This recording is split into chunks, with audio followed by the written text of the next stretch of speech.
Buat yang tinggal di Jepang, udah suntik vaksin virus corona belum?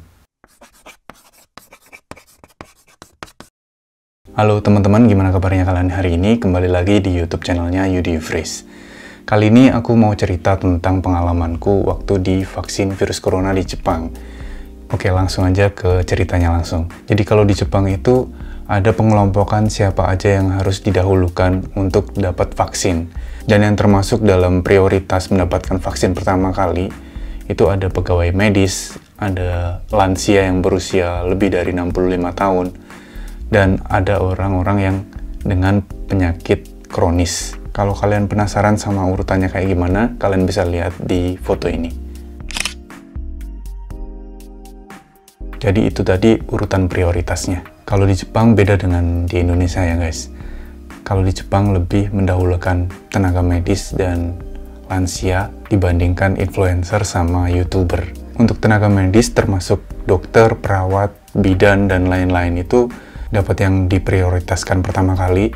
Dan aku waktu itu dapat vaksin dari Pfizer, perusahaan obat dari Amerika. Jadi vaksin Pfizer ini dosisnya 2 kali suntikan, dan aku dapat suntikan pertama itu di tanggal 23 April, dan suntikan yang kedua itu di tanggal 14 Mei.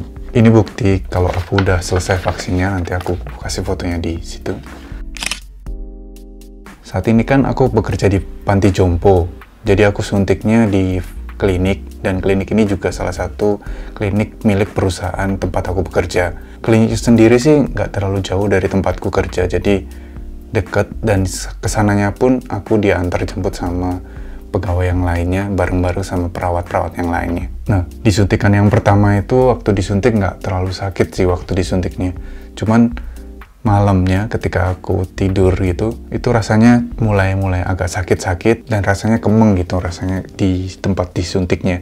Bahkan waktu tidur nggak bisa miring ke kiri karena aku disuntik di lengan kiri. Terus keesokan harinya itu rasanya habis bangun pagi makin sakit dan nggak bisa untuk gerak bebas gitu.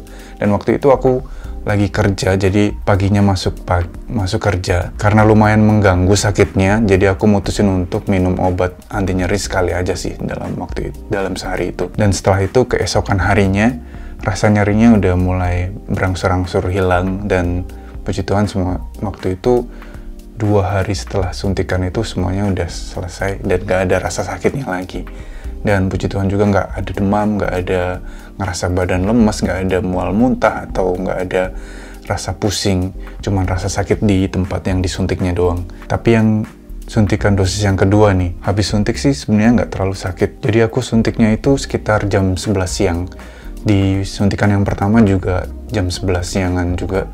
Dan siangnya sih masih nggak apa-apa, tapi malam harinya setelah pulang kerja, kepala rasanya sakit banget, terus kemudian tempat yang disuntik juga sakit sama yang kayak yang pertama, tapi rasa sakitnya ini lebih parah. Jadi malamnya aku mutusin untuk minum obat lagi anti nyeri sekali, terus di hari berikutnya badan masih sakit banget, terus berat rasanya, sakit semua badannya, terus kemudian kepala itu sakit banget. Jadi seharian aku minum obat anti nyeri sehari 3 kali. Tapi waktu itu aku sempat ukur suhu tubuh, ternyata cuma 37 derajat Celcius.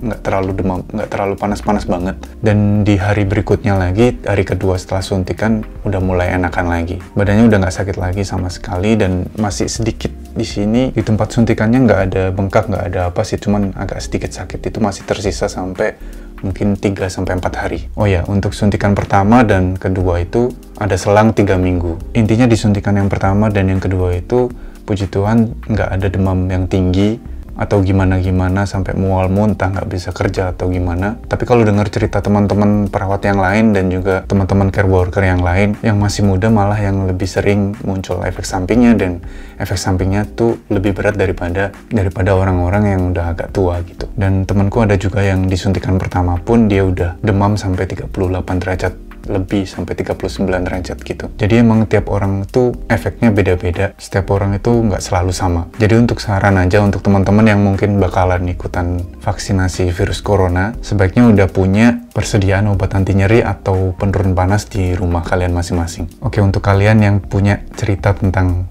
vaksinasi virus corona, ceritain dong pengalaman kalian di kolom komentar ya guys. Di video berikutnya aku bakalan ceritain ke kalian, gantian bukan aku yang disuntik, tapi ketika aku yang nyuntik vaksin virus corona ke pasien-pasien di Jepang. Gimana ceritanya? Tungguin videonya di video berikutnya ya guys. Thanks udah nonton dan bye-bye.